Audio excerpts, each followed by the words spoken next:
So hopefully we can do something similar, but really focus on the life of prayer. I went to a source like this, all the saints talk about prayer. So it's going to be an extremely rich topic if I went to every saint, and you know that I can go on and on and on. So I decided that if I really have a problem with this, just go to one source and go to Pope Shenouda, who's a man who lives in the desert, is a current, you could say, contemporary saint. He just passed away in 2012, and he was a man who loved the desert so much. He was a man who, when they chose him to go outside and become, when you were born in 2012, so you missed out on one of the greatest patriarchs of all time.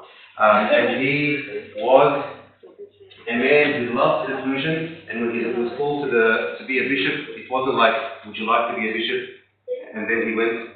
No, it was like, we know that you don't want to go outside the desert, so Pope Corollus called him, and was just asking him a question, and then he put, at that time his name was Juan Antonio, went to take his blessing, and as soon as he was taking his blessing, Pope Corollus placed his hand, and he said, Shenouda, Bishop for Education. And that he apparently cried like he never cried in his life. Why am I saying this whole long story? Because he loved the life of just being him and God and just praying. Does it have to be just you and God in prayer? No, definitely we're going to discover there's lots of different settings, but he just loved communicating with God, and he felt that something that was going to take him away from that was just shattered his heart. But eventually, of course, he adapted, and he was still a man of prayer. Absolutely, that's well done. Well done, very good. Okay, so we're going to go into it. I want to see the time because I know it is on the 8:16. I'm not sure if someone can give me a time when it's about 8:30, that would be great. Yes. You'll give me a no, because I don't want you to look at your mobile. I don't have my mobile with me. Yeah. I don't have my mobile with me. Alright, so prayer, I think to all of us can mean many things, and if I ask what prayer is, you're probably going to read the slide, but I hope you don't. I just wanted to ask a general question. What is prayer to you? So I'll go with Monica. I'll start with Monica. What is prayer to you, Monica? Talking to God. Talking to God, beautiful. Mary? Friendship with God? Friendship with God, beautiful. Banka? Like resting in His presence. Resting in His presence, very nice. Justina? Spending time with God. Spending time with God, beautiful. Viviana? What's prayer to you? Having a conversation. Having a conversation, yeah. Very good. I like those answers. Because I think sometimes we look at that word and we take it away from the relationship it's both meant to build. Because as Coach says, prayer is a bridge that links man to God. It has been compared to Jacob's ladder, which was set up on the earth and its top reached heaven. So prayer is meant to be your means to connect with this God. It's kind of like how I have, when I speak to someone, that's my means to connect with the person that I'm talking to. So prayer is so essential because it's the means through which I can connect with God Himself. Like it's super crucial. So if I have a problem with this issue called prayer, I need to resolve it quickly. Because I can't claim to have a relationship without it. Yeah? So it's the link. Even Coach Shenouda was reminding us that it's compared to Jacob's ladder. Does everyone remember Jacob's ladder? When Jacob slept, he was running away from his brother after not being the greatest brother, and then he slept. Yes?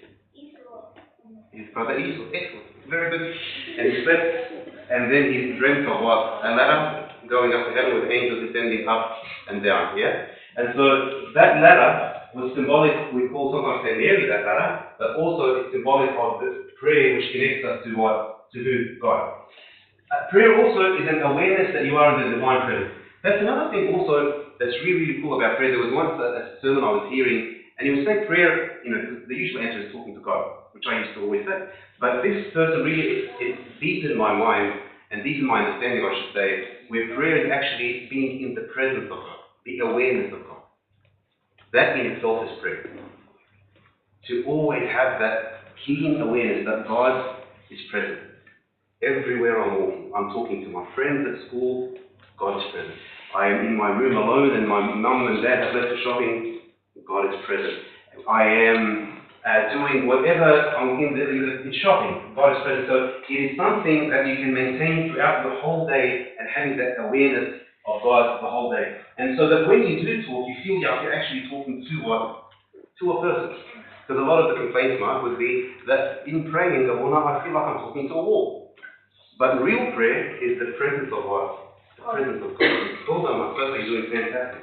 Prayer is the work of the heart, whether expressed in words or not. That's also another deeper understanding of prayer, that it's not necessarily just a verbal word, but it's actually your heart, even your heart when it breaks. That's the prayer. Have you ever had your heart break over something? Sure. We've all had our heart broken over something, yes. When you lost your level in Yeah, I know. Yes. First world problem. So your heart in pain, that is itself as an expression of prayer. Yes? A broken and contrite heart, these are God will not despise. Why? Because the broken heart expresses itself. You get what I mean, guys? Isn't that beautiful? That even the broken heart is an expression of prayer. I'm not asking you to wait till your heart is broken so that, yes, I pray. No, but it's, as in, I'm just saying how expansive that word is. Next one. If you love God, you will pray. And if you pray, your love for God will increase. So prayer is a statement of love that we express in words. Okay? So it's a thing that feeds each other. So if I love Rafi, I'll talk to him. And when I talk to Rafi, I get to love him more. Why? Because I get to know Rafi. It's beautiful sometimes when I see children speak to their parents. They don't want it, like they're having problems with their parents, because they have to speak to them. But then when they actually spend the time in a nice quiet place, it's just all nice and they talk to them, and then they come back and go, they're better than I thought. Actually, they're really cool. I never knew my dad was like this. Never knew my mum was like that. And it's kind of like prayer as well. It's like, if you just give it the time of day, you can actually get something out of it. It will increase your love. Because sometimes you're in this conundrum. I should love God so that I can pray more. But if I don't pray more, I don't have anything to love Him for, because I don't really know Him. Yeah? So you've got to practice it to love Him more, and then when you practice it and you love Him more, you want to what? You want to do it more. You get it? Good. Alright, moving on. You guys are looking very weak, nice, quiet. I like it.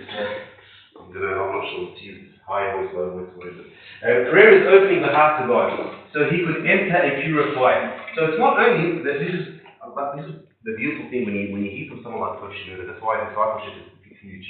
This man is not talking out of like, I heard that prayer is like this. He's saying, I lived it. And when he talks, he's talking out of experience. So this is why this is golden word.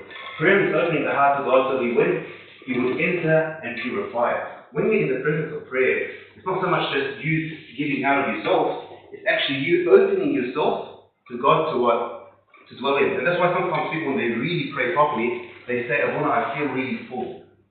Abuna, I feel really peaceful. Because something has entered inside. So prayer actually, you'll find in the end, sometimes a lot of us think that prayer is like giving. Man, actually, I go to prayer because I want to be what? I want to be filled. So that's why it's a cool thing. Like if you're a selfish-minded person, prayer is for you. Because you actually get to fill. You get to fill. Just in case you thought it had to be very sacrificial. Prayer is consecrating the lips and thoughts, and it is the sanctifying of the soul. So the amazing thing is, when you open your heart to God, and He comes and enters in, your lips are cleansed, your thoughts are cleansed, and your soul is cleansed and sanctified. What does that mean? When you start to pray and pray and pray, you start to feel that the words that you utter and the thoughts that you have can only be for who? God. I'll give you a very simple example. When you talk to a friend at school or work, that all they do is gossip or talk inappropriately about things. What does your tongue become and what do your thoughts become?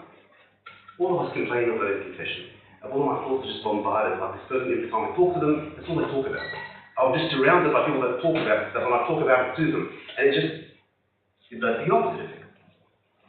But when you spend time with the Lord of Lords, and when you use those words cleanse you. You might think, what did that be, or whatever it may be.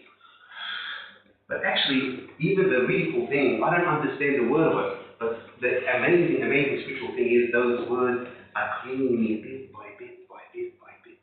And sometimes when you're struggling, when I'm getting bad thoughts, and they're just bombarding me, prayer will cleanse. It's like this washing that happens when you give that chance to pray. And because the devil knows that, it's his number one target usually.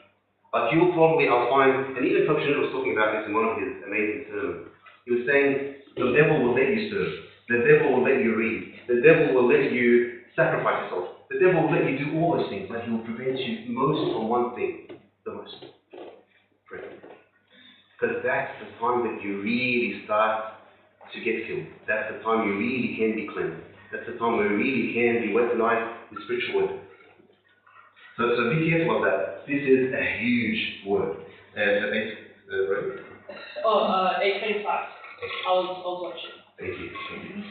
Prayer is reconciliation with God.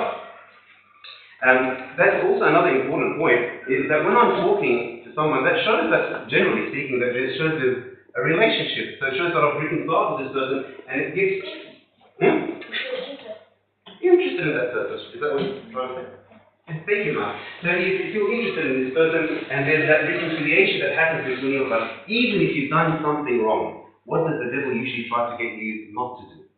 How many of you have said this in confession or in private discussion with me? Well, I don't want to. Don't want to pray. Usually. Because he knows that when you start to pray, then you start to reconcile. Doesn't matter. You just think, why would you? How can you talk to God while you just think? But I want to repent. You've gone too far. And he pushes you away from reconciling with God. Just like when you do it to a friend of yours. What happens to you? Again, the devil says, no, don't talk. You just went way too far with that person. Talking is not going to do nothing. But actually, you actually need to face the person and talk. And actually, you'd be amazed with the result. Same thing with the Lord. Prayer is a source of reconciling with God. There's a Marmite that says something amazing. He says, deceived is he who thinks he can repent without prayer. Deceived is he who thinks he can repent. Yes, that's a beautiful place there. No, repent without prayer. Yeah? You can't come back to God without actually talking to him. It's like, I want to reconcile with Robbie, and he used to just burst to read what's going on. Have to talk to him. Okay, so now, all these really, really cool points. Next point is one of my favorites as well. Prayer is the horror of the devil and strongest weapon against him. I want you to actually visualize this. Every time, sorry, Mike, at the start of the gospel, not you're incredible. Sorry, I must have prayed a lot. Glory to God forever. That is the horror of the devil and strongest weapon against prayer. When the devil sees you pray, he trembles. I want you to have that image every time you think, man, shall I just think of the devil trembling and say, yes. Yes, I will. One of my favorite stories that I say 1 million and 5 times, it's just because I love just the simplicity of it.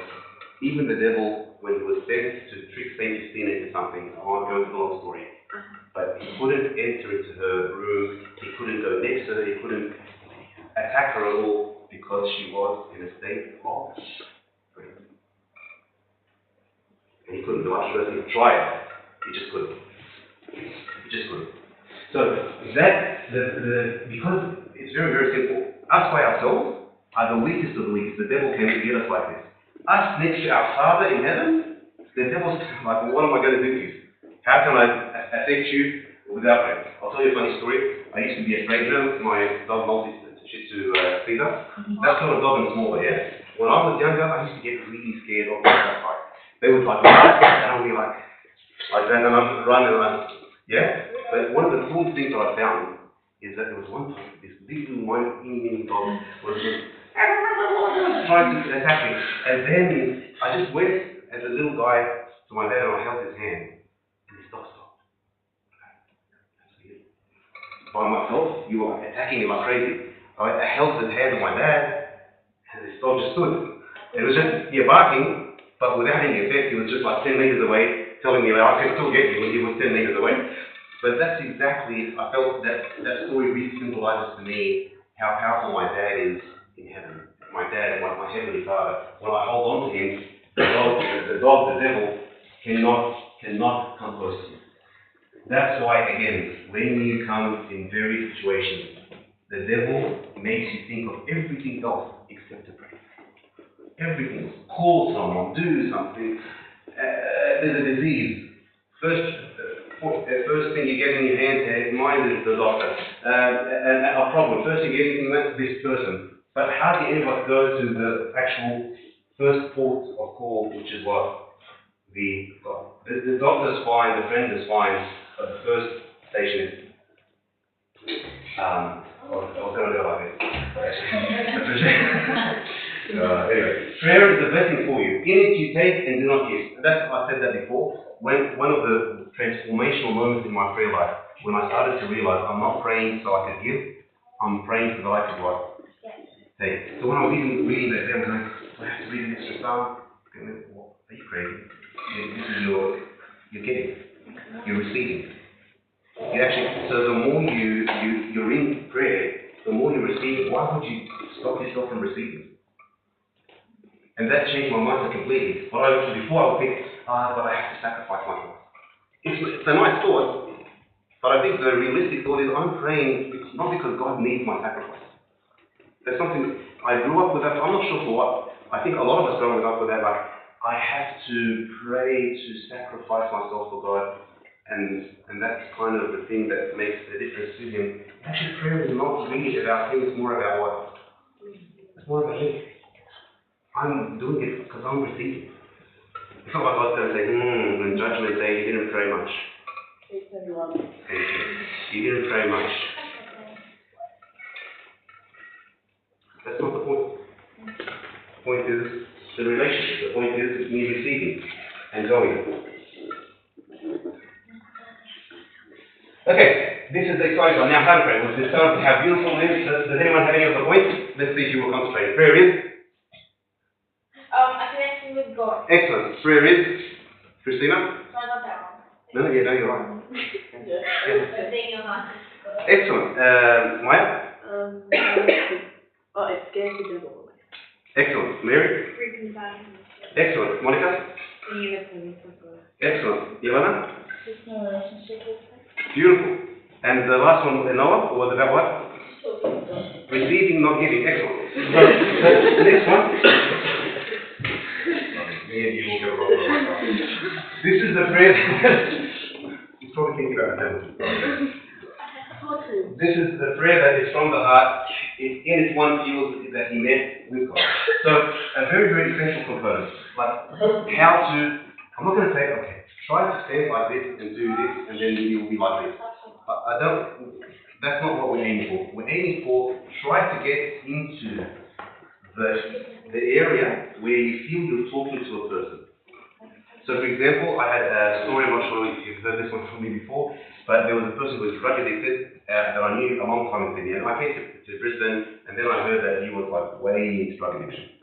Then by the next time I visited him, I was starting to see on his Facebook page Bible verses that he was like completely repentant, turned his life around. So one day God told me that I actually meet with this guy. And I told him what happened and then how did he come back. And I love how did he come back. He had tried, all the different priests to sort of try their advice, but nothing worked. Until this priest said something to him, and I was thinking, this priest is going to say something like really amazing. He's going to get an icon and talk to him.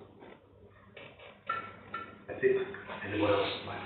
Something more amazing, like an archangel gave a key to you and he told you don't do drugs anymore. No. Icon, presence of Christ in front of you, and you felt like you were talking to the person. He actually started to realize what prayer is. Well, you don't get a reply. That's a very good question. So I'll talk to you later. It's not a conversation if you don't get a reply. Yes, I know. I have to teach you there. You know what happens, Mark? You're expecting her reply, but God speaks in our hearts. And sometimes God speaks with the peace that He gives us in front. You get what I mean? But I know you're very calm for about 20 minutes. This is a miracle. God has given you peace still, because the presence you've been praying 100%, I'm very sure of that.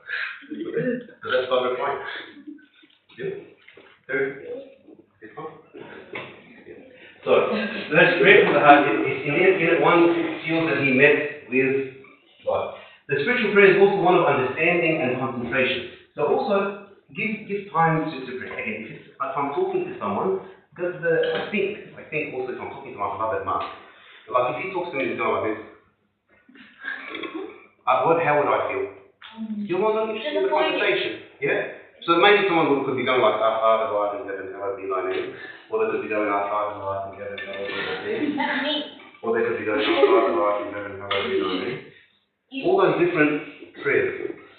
But prayer, if I'm really talking to someone, I should be giving my full attention to Him. Mobile away, distractions away, and really, really trying to be in presence. That's why we love people when they wake up early, like in Zoom prayer meeting that she's saying, where they come up early and they pray, because what? The mind is really, really clean and nothing has disturbed it, and you're actually wanting to talk to this person and you're completely focused on him. Yes, you're sometimes a bit tired, but you're making the effort so that nothing else distracts you and you're just talking with him alone. So prayer, real prayer is like a this. No, so that's the way. No problem.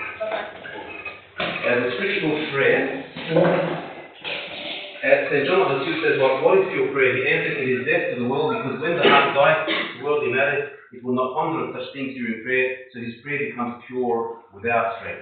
So for example now, maybe some of you are wondering about what's happening to woke up at the moment in the middle of the plane or whatever it may be, and your mind is bombarded with that. And all of us, I'm bombarded with that sometimes, because we get interested in this stuff. But you have to take a moment and step back and say, I'm present, I'm talking to this person and to this person alone. You have to, for you to really benefit from prayer, try not to push it when you're getting distracted. You've got to take a stand and say, Lord, help me to focus on you. Don't continue distracted. Take a stand and say, help me to focus on you. I'm talking to you. It is, I'm sure, your pet hate. You sometimes, parents tell it to you, but you also tell it to your parents. Dad, when you're talking to me, don't look at the mobile. Isn't that right, John? Dad, when you're talking to me, don't look at the mobile. You're talking to me. And same, we do it with our children. So, all I'm saying is that the understanding, the concentration is important. What you do before prayer and what you do during prayer. Second point is the understanding. Try to say things that you understand. When it comes to a rebuttal on the point of the Agbeya, but we're going to focus on the Agbeya maybe on another night. The spiritual prayer is also one of reverence before God. I just wanted to show you these three things. So reverence is very important. Our reverence is not the fear of slaves, but the respect of children to their father and what a father. So when we stand in prayer, or when we kneel in prayer, we have that posture that respects the presence of God. Mar Isaac said, when you stand up to pray, be like one standing before flames of fire. It would have been an unbelievable scene with Moses watching the burning bush, and that was the presence of God. Because God, what does the Bible teach us? God is a consuming fire. But sometimes He's so humble that He doesn't let you realize how awesome He is. So maybe sometimes I say, but why don't you scare me into your presence? Because I need to realize who I'm present in front of. I'm standing in front of the Lord of Lords and King of Kings. Even Abraham said it beautifully in the Bible, our father Abraham. Indeed, now I who am but dust and ashes have taken it upon myself to speak to the Lord. Someone who realizes that his origin was what? A bit of dust, and God what? Breathed into it. So me, the dust that God breathed into, I'm talking to Him. It really needs that reverence. Okay. I'll think because I'm taking too much time, I probably prepared too much. Praying with faith, believing that God hears you, loves you, that belief that God is hearing you is so crucial. One of my favorite quotes that could help you with this, take your prayers seriously because God takes your prayers seriously. So now every time I say something, I remember that God's taking this seriously, that He responds to prayers. Yeah? He responds to prayers. So what I say out of my mouth needs to be taken seriously. All things are possible to him who believes. Okay, these are quick exercises. We'll finish here. First exercise, Maya, can you read it? Train yourself. Oh, sorry. Go ahead, Maya. Yep. Train yourself to extend the time you spend in the presence of God. Very good. So, bit by bit, we can do that, and one of the great tools that we have is Agbeya. That helps us to extend our time, because if it was after our prayers, it would be probably what the good old pray for the sick, pray for the poor, those who didn't come this week, bring them next week. But Agbeya actually gets you to have a conversation. Yeah? You like it? Because we all win there. Train yourself, Monica, say this one for me. Train yourself to get up early and start the day with prayer. Please. But with that one, to be realistic, train yourself to sleep earlier so that you can get up early. I know it's not always possible, but honestly, some of the things that you're doing at night aren't the most productive. So try to get yourself sleeping earlier so you can get up earlier. Trust me, guys, if you get into this habit, it is the most blessed habit ever. tiring at the beginning, but you are making this effort and going up, and generally people are quiet, and no one has woken up at the same time, and it's just you and God in this silence. And as Marcus said, when you can hear him, you probably can't hear him when you're so bombarded with a lot of things. Do not do the mobile first. Do God first. Yes? Okay. Number three, give more care to the hours of that beer. We're going to talk about that another night so that we can really get maximum benefit from that beer. Try to practice praying in all places. That's another thing. Prayer is not just for your room, it's for everyone. So, Joy, when she goes to school, I'm about talking to the class. God be with me in the class. She sees a person that irritates her. Please, God, help her to have a loving heart to forgive this person. She goes and about to start doing her homework. God, please bless every word and bless my mind to think properly.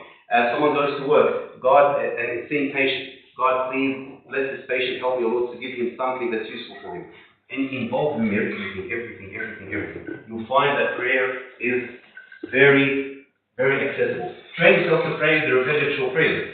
Lord Jesus Christ, have mercy upon me. It's like really cool that we have these prayers in our Orthodox Church. Just, my Lord Jesus, I love you. My Lord Jesus, forgive me. My Lord Jesus, I'm in trouble. My Lord Jesus, I'm suffocating. My Lord Jesus, I'm in. Those little prayers.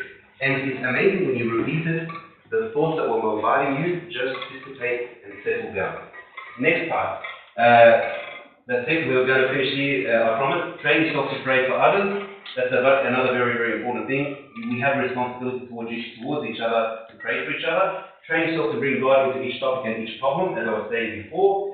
Train yourself on personal prayers beside the ritual ones. So yes, we have that Via, yes, we have the liturgy, but I'm finding something we really need to practice with God. Fair enough, and what I notice is maybe that Via can take 10 to 15 minutes. But then when it comes to our personal prayers, we probably spend about 30 seconds to live. What happens like you don't want to... And I'm talking about myself. I'm asking myself, why don't I want to talk a bit more? Isn't I'm loaded with things that I want to talk about. Why aren't I talking about it? So that's another thing. Why am I trying to cut the conversation short? Pray with understanding. Again, we'll talk about that prayer prayers a little bit later. If you haven't reached yet the pure prayer, do not stop praying for this reason. That's another thing that a lot of us get disheartened that the prayer is not quite right, it's not quite from my heart, it's not really pure, it's not really focused, it's not really with understanding, but it does require practice. So it's not perfect from the beginning, but if you don't practice it, you don't perfect it. That's the whole one. So tonight, your resolution will be, God help me to enter into your presence, God help me to be aware of your presence, God help me to talk to that presence, and God help me to grow through that presence. And help me, Lord, to really enjoy talking to you. You're my Father, and I'm your child. I want to talk to you. Teach me, Lord, how to talk to you. Yeah? And glory be to God forever and ever. Amen. Any questions? No. What's the time now? 8:43. Wow, that's right. Okay, let's pray. In the name of the Father, and the Son, and the Holy Spirit, one God, amen. Dear Heavenly Father, we thank you so much, Lord, for giving us... Dear Heavenly Father, thank you so much, Lord, for giving us this time to learn about this. I ask with all my heart, Lord, this very, very special tool, which is called prayer, Lord, that we have to communicate with you, to be in your presence, to be filled by your presence. Please, O Lord, help us not to ignore it. We know the devil wants to destroy this the most, and we know that most of the problems in our lives are because of our lack of this. Please, O Lord, help us to treat this. Please, O Lord, teach us. We're frail, we're weak. We ask you as a Father, look upon your sons who need you and help us to know how to talk to you. And help us to be simple about it, O Lord, and to come before you saying with all our hearts, our Father who art in heaven, hallowed be thy name. Thy kingdom come, thy will be done, on earth as it is in heaven. Give us this day our daily bread, forgive us our trespasses, as we forgive those who trespass against us. And lead us not into temptation, but deliver us from evil. In Christ Jesus our Lord, the thine is the kingdom, the power, and glory forever. Amen. You may leave with peace, the peace of the Lord be with you. Matilda. What's the score now? No one said That's it.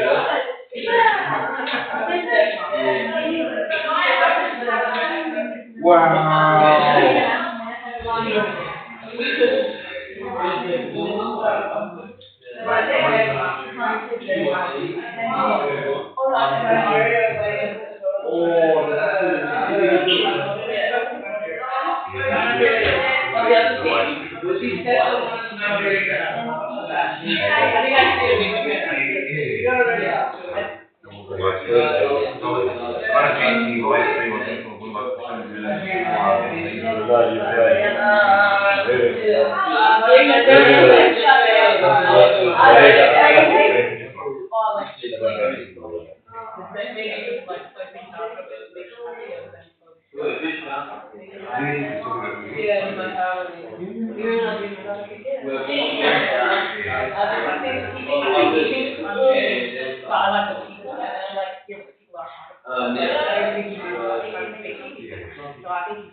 My specialty.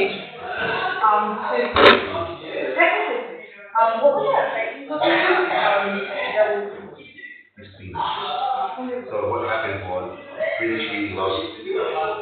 And he really liked it. Extreme flavor. So he always a magician and worked with him. Back then it was like real good.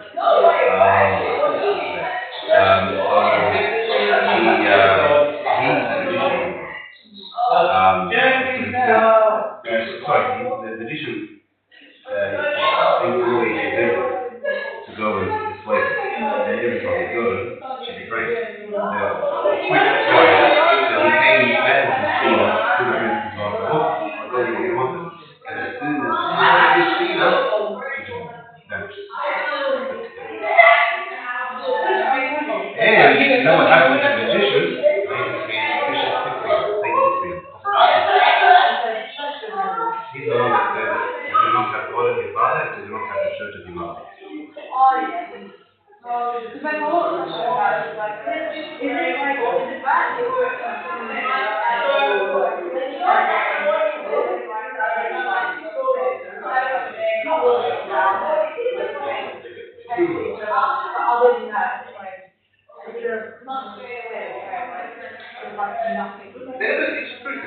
I can do very well at Christmas, but the enemy can come at me, but I'm still with the trick. I cut him down with a trick. He's not forgive you, but I walk him straight away with a trick. I wanted to show an interesting observation. There's like in baptism, like totally so much work. Like I literally feel there's like huge difference. In Christ, Yeah. No, like for real, like I had like one day where I was a bit tired and run down and like I didn't pray and the next day I still felt a bit off and I was like, this is cold and rain. And then as soon as I